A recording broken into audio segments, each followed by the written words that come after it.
Do you feel like every commercial real estate deal is either out of reach or already taken? You're not alone. Most new investors hit this wall. But today I'll show you what to do when you can't find a good deal so that you can finally break through it. I'm Tyler Cobble. I've been a commercial real estate investor since 2013. And today, if you're struggling to uncover opportunities beyond the obvious listings on LoopNet or Crexi, we'll cover why finding these deals feels impossible. And by the end of this video, you'll know where to actually find those deals, the tools that you're going to need to succeed. And I'm going to show you one little tweak that I like to make when looking at deals to make them work when no one else can.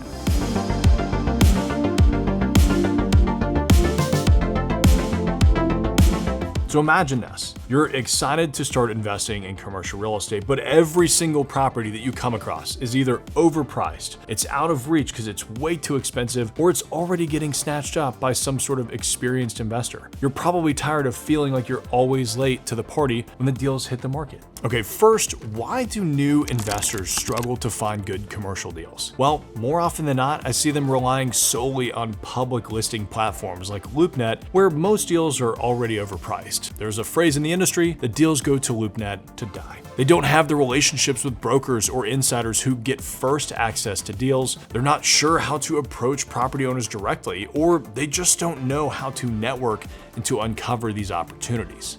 There are likely a few things that you're doing now that you actually need to shift before getting back to the search. One, stop waiting for a perfect deal to appear instead of actively hunting for opportunities. This was my first deal. It was an 8% cash-on-cash return when I ran the numbers on it. Not incredibly exciting compared to the deals that I'm doing today, but it gave me the experience that I needed to understand how to really make these deals work. So don't wait for the perfect deal. Go for the one that's good enough for your skill set today. The experience is going to be invaluable. Two, not following up with brokers or potential sellers consistently. If you're in the market, you can't just touch base with someone one time and expect them to remember you. I like to check in with my brokers and sellers every 3 weeks, alternating between emails, calls, and text messages until I have found what I'm looking for. And thirdly, you could just be failing to think creatively, out of the box. Only looking at traditional acquisitions instead of value-add plays or repositions, which I'll dive into here in a little bit.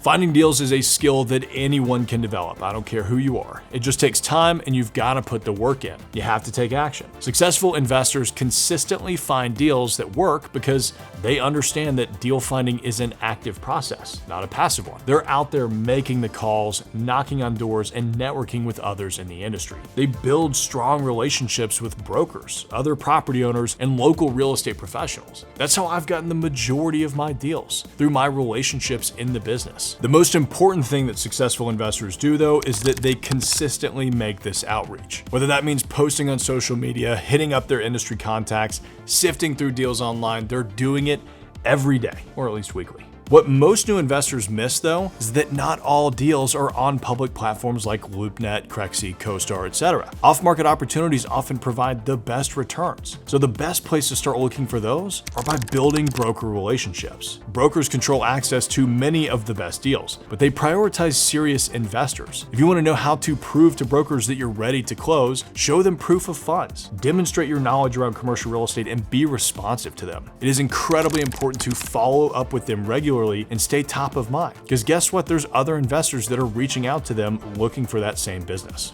Do everything that you can to stay top of mind with these brokers. You can also attend industry meetups, commercial real estate investment groups, and chamber of commerce events. Build relationships with property managers, lenders, and other investors who have leads. Basically, anybody in the industry could potentially give you a lead. You can also contact owners directly through cold calls, letters, or emails. I like to use the tax records and other public databases to find motivated sellers by seeing who has debt on their property and who doesn't. For example, this is a letter that I have shown in my videos before that I sent out to property owners and ended up buying a $400,000 retail building off of it. Flipped it a couple years later for $625,000. Not a bad return for one little letter. And another tactic that actually works really well in the world of commercial real estate, driving for dollars. Look for vacant or mismanaged properties. Search for pre-foreclosures, expired listings, and distressed assets. There's gonna be a lot of that this year in 2025. Partnering with local businesses that might also have insider knowledge is a great way to go too. And look, these are all great, but my go-to, hands down, for the best return on my time invested? Brokers. They're already doing everything on this list that I've given you, and you don't have to pay them a penny for their representation. Just like buying a home, commercial real estate agents get paid by the seller when the deal closes. So why wouldn't you just invest time into building relationships with brokers? All right, let's get into some of the tools and resources that you're going to need as you go about finding these deals. Online, you've got CoStar, Crexi, and LoopNet.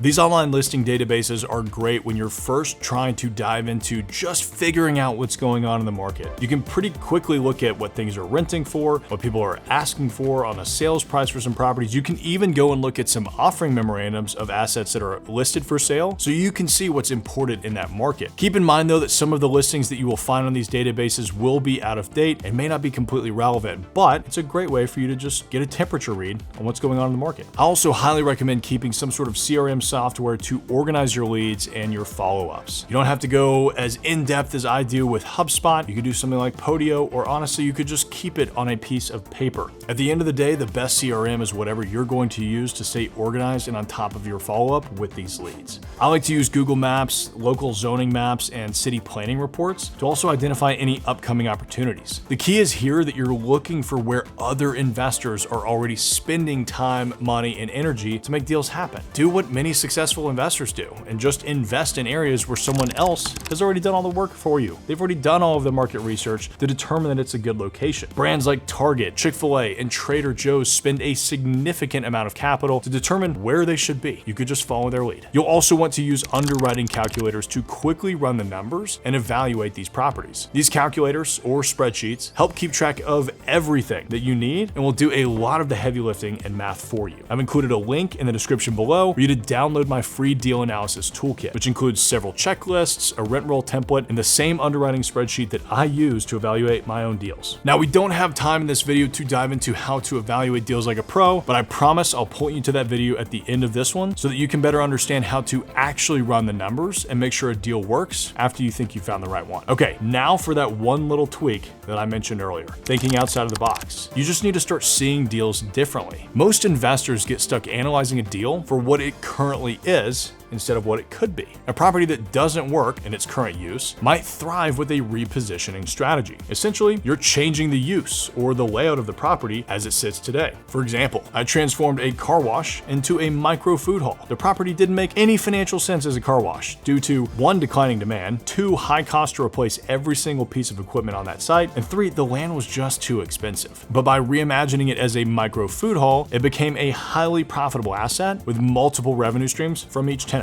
If you're wanting to do maybe less construction, consider this strategy. I turned this 6-tenant office building into 17 executive office suites. The building was vacant when we bought it, and I knew that no one wanted office space that big. By adding a few walls and making the spaces smaller, we signed 17 leases and flipped the property in 16 months for $450,000 more than what we had in it. So you're probably wondering, how do I spot repositioning opportunities? Look for underutilized assets in prime locations. Maybe it's a rundown car wash on a major road. Identify changing consumer trends. What's in demand that the current use isn't serving? For example, we're seeing a lot of churches, gyms, and even industrial tenants leasing space that used to belong to big box retailers like Kmart. You could also consider zoning and redevelopment potential. Could a warehouse be converted into loft offices? Could a big box retail space be subdivided for multiple tenants? I rezoned this 1.7 acre piece of land that only allowed for 11 residential units into a 63 unit development that we flipped to an affordable housing developer. If you look for the potential of what something could be instead of just what it is today, you could unlock so many new opportunities. Look, finding deals isn't easy. I get it, I've been there, but it's completely doable when you know where to look and how to evaluate your options. Start small, build your network, and don't let the fear hold you back. The perfect deal might be waiting for you, so just go out and find it. Now that you know where to go and find deals, you've got to understand how to run the numbers on them so that you can actually prove it's a good investment. Check out this video here.